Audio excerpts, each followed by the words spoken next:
Sa sandaling ito ay patuloy pero naghahanap ang Minotaur at tumingin na ito sa ang sulok pero hindi niya makita ang dalawa kung saan sila nagtago. Ngunit biglang nagsalita si Lee sa itaas habang ito'y nakaupo kung sino ba ang hinahanap nito na agad naman siyang nakita ng Minotaur. At sinabihan siya nito kung nasaan na si Chin Sin at ito'y naghanda para ihampas ang kanyang palakol kay Lee. Ngunit agad naman itong naiwasan ng ating bida kaya lupa na lang ang tinamaan nito na pagtalsik nito. Biglang lumitaw si Lee sa likod ng Minotaur at inilabas na rin ito ang malaki niyang espada para sa kanyang pag-counter-attack. Ilang segundo pa ay nagpakawala ito ng slash sa binti ng Minotaur ng malakas. Ngunit nanlaki na lang ang mata nito. Dahil walang epekto ang ginawa niyang atake, hindi niya nagawang gasgasan or makrack man lang ito. Natawa naman ang Minotaur. Dahil sinusubukan niyang putulin ang binti nito gamit lang ang kanyang punyal. At sabay hampas nito ng kanyang palakol at ito'y tumama sa lupa dahil sa mabilis na pagtakbo ni Lee. Subalit na pagtanto nito na medyo mahirap harapin ang Minotaur sa isang malaking lugar ng lava. Tumakbo ito ng mabilis at kanyang aakitin muna ito sa isang open area. Naagad naman na hinabol siya nito at wika nito na siya daw ay duwag tumatakbo na parang daga ay ang tanging bagay na alam niyang gawin. Ngunit sa sandaling ito ay napatigil na rin sa pagtakbo si Lee. Kahit gaano man ito kalakas at may kahinaan din ito. At ginamit nito ang kanyang Shadow Sense activated, mabilis naman na sumugod ang Minotaur na sa oras daw na mapatay siya nito ay isusunod niya si Chin Sin para patayin. At ilang sandali lamang ay agad na nakaiwas si Lee sa kanyang pagtalon, na ikinabigla naman ng Minotaur. Napamura na lang ito at wag na itong lumaban pa at umiwas mamamatay din siya. Ngunit sa oras na ito ay nakahanap ng tamang pagkakataon si Lee para ito'y umatake, subalit hindi niya inaasahan na napansin siya ng Minotaur. At sinabihan siya nito na akala niya talaga hindi nito alam ang kanyang binabalak. At isang malakas na paghawi ng kanyang kamay na malapit nang tumama sa kanya.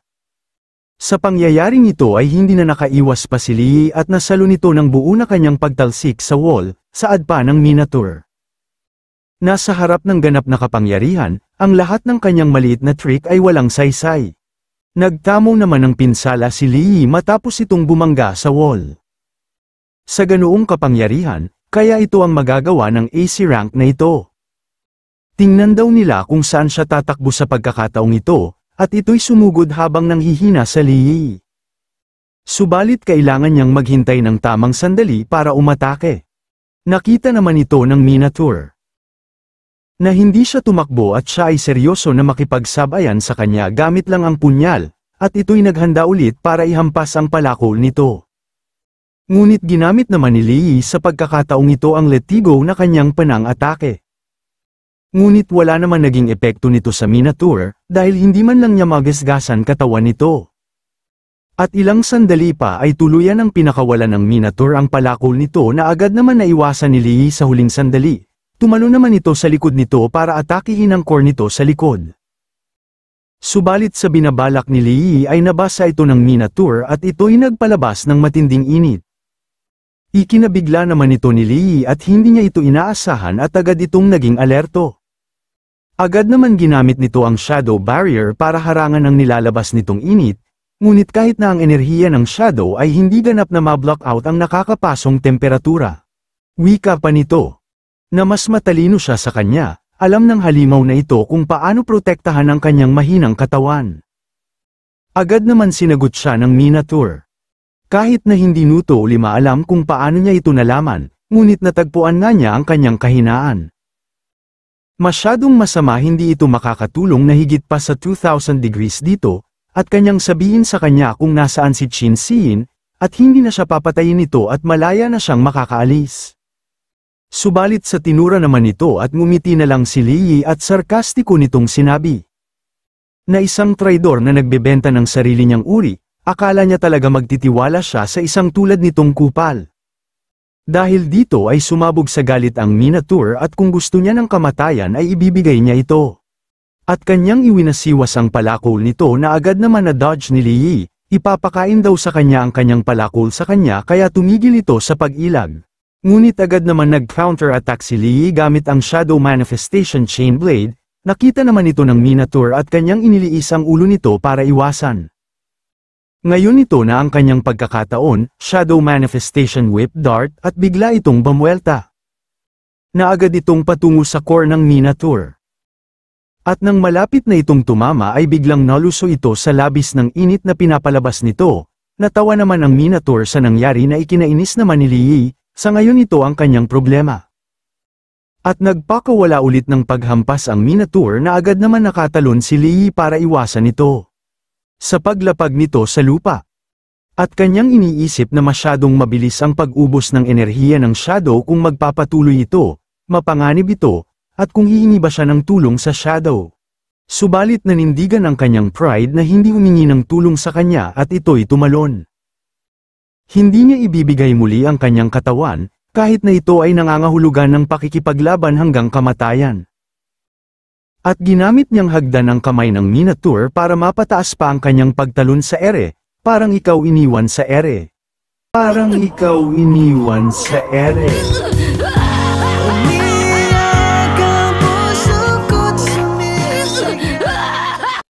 Bukod sa kung papatayin niya ang si Rank na ito makakakuha siya ng malaking halaga ng mga puntos ng karanasan. At kanyang iniba ang hawak nitong dagger na naging sibat, at mabilis itong bumulusok pa ibaba at ito ang kanyang pagkakataon para atakihin ang core ng Minotaur habang ito'y nakatalikod pa. Hindi nito sinayang pa ang pagkakataon na ito at ginamit niya ang lakas nito para sa kanyang pag-breakthrough.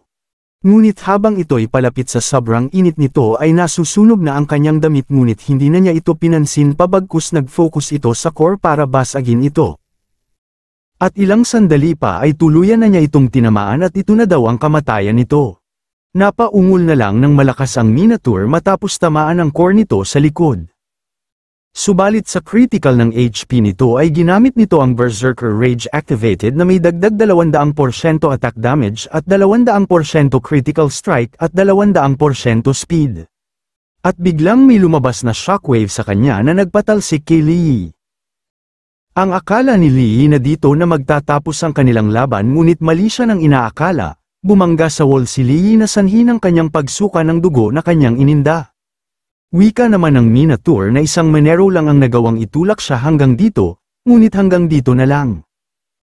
Habang tumatayo si Lee ay nararamdaman nito na sobrang init, may burning effect kahit na ito'y palapit pa lang sa kanya.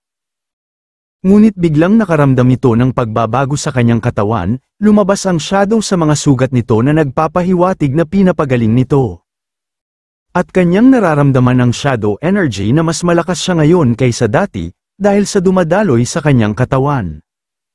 Lumabas naman ang shadow at kanyang ipinaliwanag kay Lee na ang enerhiyang ito ay palaging nasa kanyang katawan, kaya lang hindi ito mag-abaya ng kanyang katawan noon, kulang sa temperang mula sa mataas na temperatura. Sa hindi inaasahan, natisod siya sa pag-unlock ng bagong anyo ng enerhiya ng shadow. Napagtanto ni Lee na ang enerhiyang ito ay nagpapagaling sa kanyang mga sugat. At biglang lumabas ang system at ipinahayag nito ang pag-awakening ng Shadow Enhancement Basic.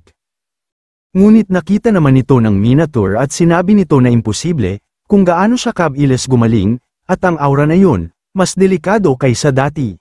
At hindi na niya hahayaan pang gumaling ang mga sugat pa nito at kanyang hinampes ang palakol nito. Agad naman nakaiwas si Lee sa kanyang pagtalon, at malakas naman itong tumama sa lupa. At kung paano niya napapantayan ang triple speed niya, walang saysay ito at kung i-rank ba talaga siya. Sa labis nitong inis ay inatake nito ang lupa na sanhi ng pagbulwak ng lava para tamaan si Lee at kanyang babahain itong buong lugar. Hayaan mong sunugin siya ng lava hanggang maging abo. Subalit natigilan naman ito nang mapagtanto nito na walang saysay ang kanyang ginawa. Nakita nito si Lee na nakatayo lang sa lava at ito'y hindi tinatablahan ng init dahil sa lumalabas na aura sa kanyang katawan. Napangisi naman si Lee habang pinupunasan nito ang pawis sa kanyang mukha. At wika nito kaya ito ay pagpapahusay ng shadow, kung ang mga pangunahing antas ay ganito kahusay, ano ang max na antas? At ngumiti pa ito ng nakakaloko at kanyang sinabihan nito na yun na ba ang lahat ng init na mayroon siya. Nakaramdam naman ng kaba ang Minotaur at hindi daw ito maaari. Ngunit sarkastiko naman sinabi ni Lee. Kung nasiyahan siya sa pag-ugoy ng palakol nito, at ngayon siya naman ang aatake at sabay tutok nito ng kanyang dagger. At ito'y biglang umatake at naghanda na rin ang Minotaur para sabayan siya nito. Nakita naman ito ni Lee na malapit nang tumama ang palakol sa kanya subalit hindi naman ito nabahala bagkus binilisan pa nito ang kanyang pag-atake. At ilang segundo pa ay nagpakawala ng ilang slash ito at matagumpay naman siya sa kanyang ginawa at tinamaan nito ang kamay ng Minotaur na sanhi ng pagkadurog nito. At lumabas ang system na nadagdagan ng 200% ang pag-defense, lakas, at bilis ng pagpapahusay ng shadow. Ikinabigla naman ito ng Minotaur na nadurog ang kamay nito at nagsisisigaw matapos mawalan ng kamay. Sa oras na ito ay hindi na nagpigil si Lee at naghanda ulit ito ng kanyang pag-atake. Ngunit pasugad naman ang Minotaur at ginamit nito ang isa niyang kamay. Subalit tuluyan ng pinakawalan ni Lee ang kanyang atake sa pamamagitan ng pag-slash ng dagger ng sabay. At makikita natin ang resulta na nadurog ulit ang isang kamay ng Minotaur. Sa ngayon napaisip naman si Lee. Habang nasa shadow enhancement, kahit na ang mga naka-charge na pag-atake ay maaaring humarap sa ranged damage. Sa nangyaring ito ay agad naman na nag-regenerate ang kamay nito na parang walang nangyari, sa ngayon ay naging dalawa na ang palakol nito. Ngunit pinagtawanan naman siya nito. At kanyang ipinalandakan. Na hanggat may lava, maaari siyang muling buuin ng walang katapusan, at walang silbi ang kanyang mga pag-atake sa kanya. Subalit naging seryoso naman si Lee. At iniisip nito ang pag-infinitely regenerate ng kumag na ito. At sa oras na ito ay ginamit na nito ang kanyang shadow eye. Nagduda naman ito, na parang humihina ang energy output nito. Ngunit wala naman pakialam ang Minotaur bagkus umatake pa ito at kanyang subukan ito. Bago man tumama ang pag-atake nito, ay nagpakawala na rin si Lee ng ilang pagwas-iwas ng dagger nito ay matagumpay niya ulit itong tinamaan sa kamay at nagkadurog ito. Labis naman ang inis sa mukha ng Minotaur dahil hindi na ito makatama ay lagi na lang siya tinatamaan nito. Nag-regenerate ulit ito at bumalik ang kamay nitong nadurog, ngunit hindi na ito tulad ng dati na kanyang ikinabigla. Napangisi naman si Lee at kanyang sinabihan ito na ang kanyang enerhiya ay umabot na sa limitasyon, kaya mag-surrender na siya ngayon. Ngunit saad naman ng Minotaur na sandali lang at walang sama ng loob sa pagitan nila, hindi na niya kailangan pang makipaglaban at pumunta dito. Sumagot naman si Lee na totoo, wala, ngunit babayaran siya ni Shinsi ng 1,000,000 para mapanatili siyang ligtas. Ngunit ipinagpilit pa nito na hindi problema ang pera. Ibigay niya lang si Shinsi sa kanya, at kapag nakabalik na sila sa Rong City, bibigyan daw siya nito ng 5,000,000 hindi lang isa. Ngunit marihin naman na sinabi ni Lee na pabalik sa Rong City, kung ano sa tingin niya ay babalikan nito ang kanyang salita, baka magdala pa siya ng mga tao para maghiganti, para kunin ang kanyang buhay, subalit wika pa nito na syempre hindi daw siya yung tipong taong scumbag na sumisira sa pangako. At salamat sa pagpapaalala sa kanya. Ang isang tulad nito. Isang taksil kay Shin Xiaoxiang ng ama. Tiyak na magiging interesado siya sa isang taong nanakit sa kanyang anak. Nagligtas kay Shin at nakakakuha ng Tri-Mole, makakakuha siya ng personal na pabor mula sa pinuno ng Longmen 3rd Street, yun ay nagkakahalaga ng kanyang higit sa 5,000,000. Kung mahulog siya sa kamay ni Xiaoxiang, sana patay na niya at hindi rin ipagtanggol ng organisasyon ng pamilya ko, kung ganoon ay huwag daw siyang sisihin, at sabay inilabas nito ang bagay na kulay asul. Nakita naman ito ng Shadow at sinabi nito na bakit may fragment ito sa gate ng otherworldly prison. Sa sandaling ang fragment ay nawasak, ang tanging koneksyon sa pagitan ng Beast Abyss at ang labas ng mundo ay mawawala, ang portal ay mawawala, at lahat ay makulong dito magpakailanman. Sa narinig naman ni Lee ay labis naman itong nagulat. Dahil pinipilit siyang gawin ito kaya inilabas niya ang bagay na ito, hindi naman ito natapos sa kanyang pagsasalita ay biglang nawala ang hawak nitong fragment. At makikita natin si Lee na hawak na niya ang fragment na ikinagulantang ng Minotaur, sa pagkakataong ito ay inatake ni Lee ang core nito sa pamamagitan lamang ng pagsaksak. Dahil dito ay napasigaw na lang ang Minotaur sa sakit. Sa paglapag ng ating bida ay kasabay na rin itong nag-crack ang core na sanhi ng pagkamatay nito. Bumagsak naman sa lupa ang Minotaur na wala ng buhay at lumabas na rin dito ang energy crystal. Agad naman itong kinuha ni Lee. At wika nito hindi nakakagulat na ang mga nakaraang Minotaur ay walang mga core ng enerhiya, kaya sa malamang ay nandito silang lahat, at kasabay din ito ang paglabas ng system. Pag-upgrade ng kasanayan, Shadow Eye Level 2 Ultimate Shadow Eye. Ngunit sa mga oras na ito ay hindi naman inaasahan ni Lee, na biglang yumanig ang lugar ng kanilang kinakatayuan na nagpapahiwatig na malapit ng gumuho ang Beast Abyss. At ipinahayag pa ng Shadow. Nang walang suporta sa enerhiya mula sa Lava Minotaur, nagsisimula ng gumuho ang Beast Abyss. Sa mabilis ng paglipas ng oras ay makikita naman natin silang lahat na nasa labas na sila. Ngunit nag-usap naman ang tatlong lalaki wika nila na natakot sila sa kamatayan, hindi inaasahan ng isang lindol ang nangyari sa loob at maswerteng nabuhay sila. Nagsalita naman si Qin Xiyin. At sinabihan niya si Lee na hindi niya alam na ganito siya kalakas na lampas sa A-rank. At kung siya ba ay interesadong sumali sa Longmen 3rd Street, at patas ang pakikitungo ng kanyang ama sa isang powerhouse na tulad niya. Ngunit agad naman tinanggihan ni Lee. Ito na wala siyang planong sumali sa alinmang paksayon sa ngayon, gayon din, sana ay ilihim nito ang kanyang kakayahan. Nerespeto naman ni Qin Xiyin ang desisyon ng ating bida at sinabihan na lang niya ito. Na sige pag-isipan niyang mabuti, at sabay iniabot nito ang 1,000,000 na nararapat kay Lee dahil sa pagliligtas nito sa kanya. Taos pusong tinanggap ito ni Lee at nagpasalamat, at inilabas nito ang malaking espada at kanyang ibinigay ito sa kanila. Agad naman sinuri ito ni Qin Xiyin. Na ang espadang ito ay walang pagbabago sa enerhiya, ngunit ang materyal ay hindi karaniwan, kukunin niya ito para sa pagsusuri, anuman ang halaga nito, makukuha nito ang kanyang bahagi. Saad naman ni Lee. Na mahusay, maghihintay ito sa kanyang mensahe. At ito'y tumalikod at nagpaalam sa kanila. At iniisip pa nito na mukhang maraming alam si Qin Xiyin tungkol sa armas. Kung nakilala niya ito, lahat ng kanyang mga benta ng kagamitan ay nakatakda, sa pagsapit ng gabi sa labas ng gusali.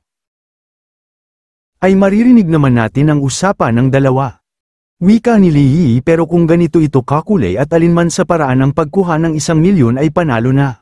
Ang fragment ng gate ng Otherworld Prison, ano nga ba ito, at kung mahalaga ba ito? Ngunit ipinahayag naman ng Shadow. Na hanggat nakakakolekta siya ng sapat na mga fragment, maaari niyang itaas ang kanyang kapangyarihan sa S-rank o mas mataas pa. Habang pinagmamasdan nito ang fragment ay natuwa naman si Lee sa tinura ng Shadow. Sa ngayon, ang iniisip ng Shadow ay ang mga fragment ng gate ay muling lumilitaw. Maaari pa bang maging aktibo ang mga taong yon? Kailangan niyang pabilisin ang paggaling, ang batang ito ang susi. Balang araw. Kailangan nilang labanan ang mga hindi maunawaan ng tao. Dapat niya bang sabihin sa piping bata na ito ngayon, hindi ito masyadong maaga, matatakot lamang ito sa kanya. Mas mahusay na hayaan siyang lumakas muna bago nito ipahayag ang lahat sa kanya. Sa oras na ito ay ipinahayag ng system na naging D-rank na si Lee. Ang kakayahan, kaalaman sa Shadow Base, Shadow Morphing, Ultimate Shadow Eye, at Shadow Enhancement Basic.